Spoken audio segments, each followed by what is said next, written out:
안녕하세요. 헨티비 정혜인입니다. 오늘 소개해드릴 책은요, 바로 새순이라는 작품입니다. 오늘도 책 함께 읽어볼게요. 오늘 읽어드릴 책은요, 이예슬 작가의 유대, 끈과 띠 그리고 덧없는 인간의 몸이라는 작품입니다. 함께 읽어볼게요. 먼저 작가 소개부터 해볼게요. 작가 이예슬.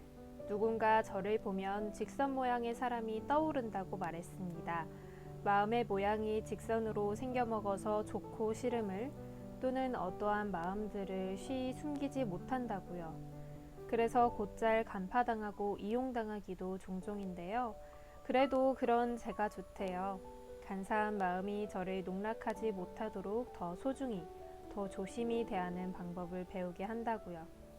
그 사람 덕에 요즘은 저도 저를 좋아하는 중이에요. 그럼 이어서 작품 함께 읽어볼게요. 유대의 끈과 띠 그리고 덧없는 인간의 몸이라는 작품입니다. 아예 몰랐으면 좋았을걸. 하필 그때 강수의 핸드폰으로 이의 메시지가 왔다. 주무세요? 1시 36분. 오랜만에 저녁을 함께하고 침대에 누워 강수의 핸드폰을 보며 웃고 떠들던 중 그녀의 메시지 하나로 인해 우리의 사이에 아주 난감한 무언가가 끼어들게 되었다.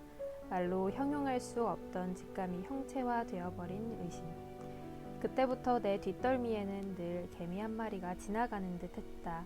사소한 눈짓 하나에도 신경이 곤두섰고 어딘가 가려운 느낌은 전혀 가시질 않았다. 그녀는 친절하게도 아주 독특한 이름을 가지고 있었다.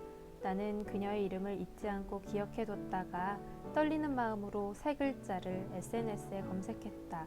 당연히 강수와는 팔로우가 되어 있었고 그녀의 게시물엔 온통 그의 좋아요가 가득했다. 내 거엔 눌러주지도 않으면서 그런데 웬걸 그녀의 SNS에서 나와 겹치는 인맥은 강수뿐만이 아니었다. 막내 이모? 내게는 4명의 이모가 있다. 엄마를 포함한 이모들의 성격은 자매가 맞나 싶을 정도로 각양각색이다.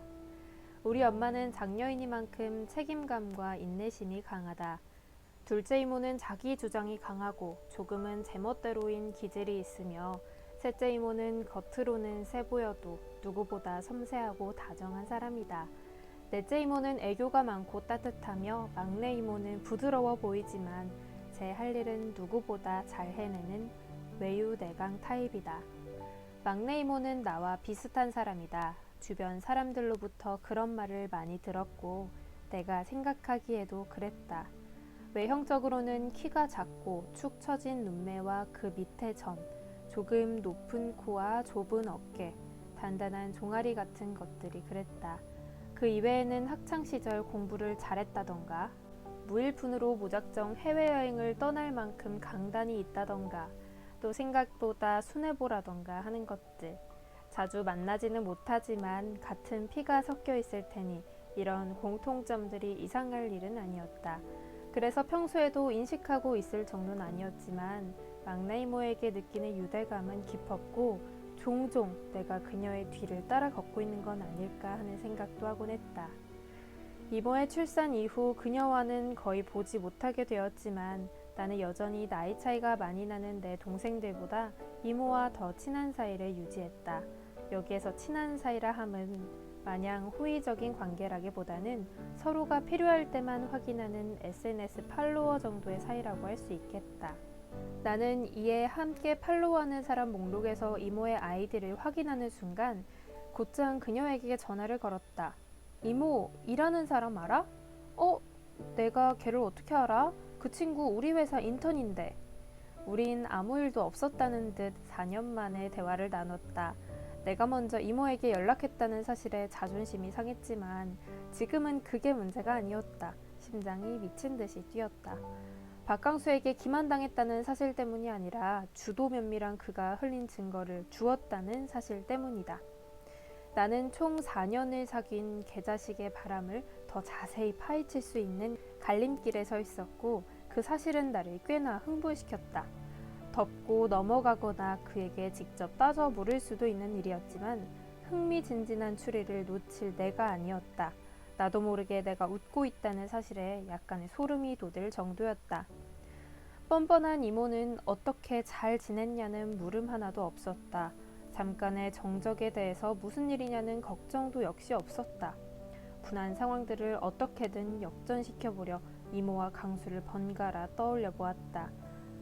이모, 나 좀 도와줘. 그리고 벼랑간 그녀에게 그간 있었던 일들을 모두 털어놓았다.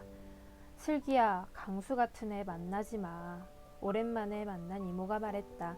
이모는 분명 그녀에게도 꽤나 흥미로울 주제였기에 바쁜 일들을 다 제치고 나를 보러 나온 것일 것이다. 그런데 4년 만에 만난 조카에게 하는 말이 시련을 자처하라는 말이라니. 이모는 대학을 포함한 학창시절 내내 정교권에서 놀았다. 하지만 운도 지질이 없던 그녀는 넣는 족족 대기업에서 떨어졌고 결국엔 자존심 센 스스로와 타협해 안정적인 공기업에 들어갔다.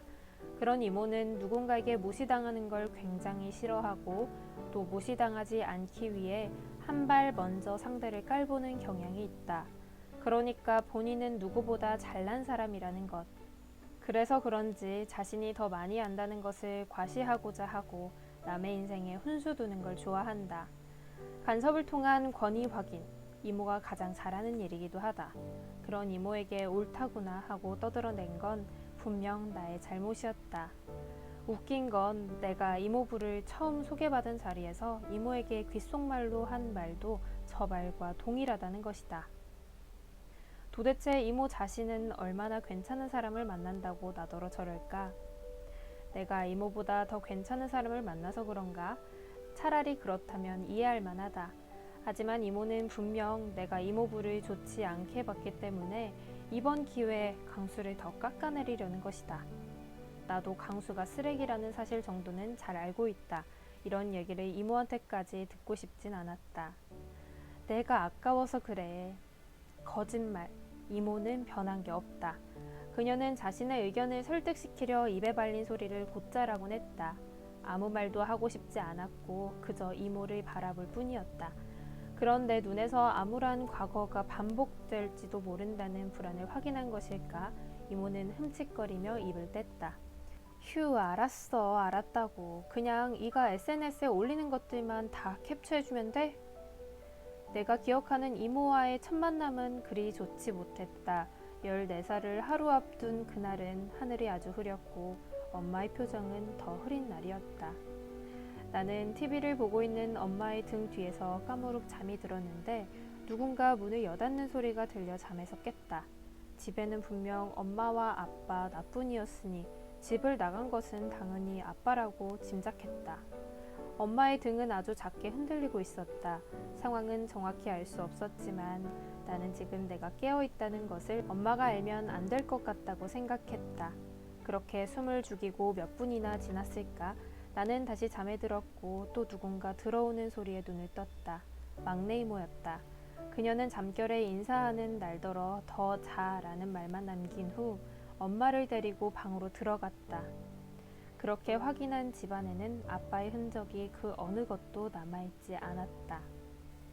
네, 오늘은 여기까지 읽어드릴게요. 뒷부분도 계속해서 이야기가 진행이 되는데요. 그리고 마지막으로 에필로그라는 소제목도 가지고 있습니다. 뒷부분 이야기가 어떻게 진행될지 궁금하신 분들은요. 유대, 끈과 띠 그리고 덧없는 인간의 몸이라는 작품 읽어보시면 좋을 것 같습니다. 오늘은 여기까지 책 읽어드리고요. 저는 다음 작품에서 또 찾아올게요. 안녕.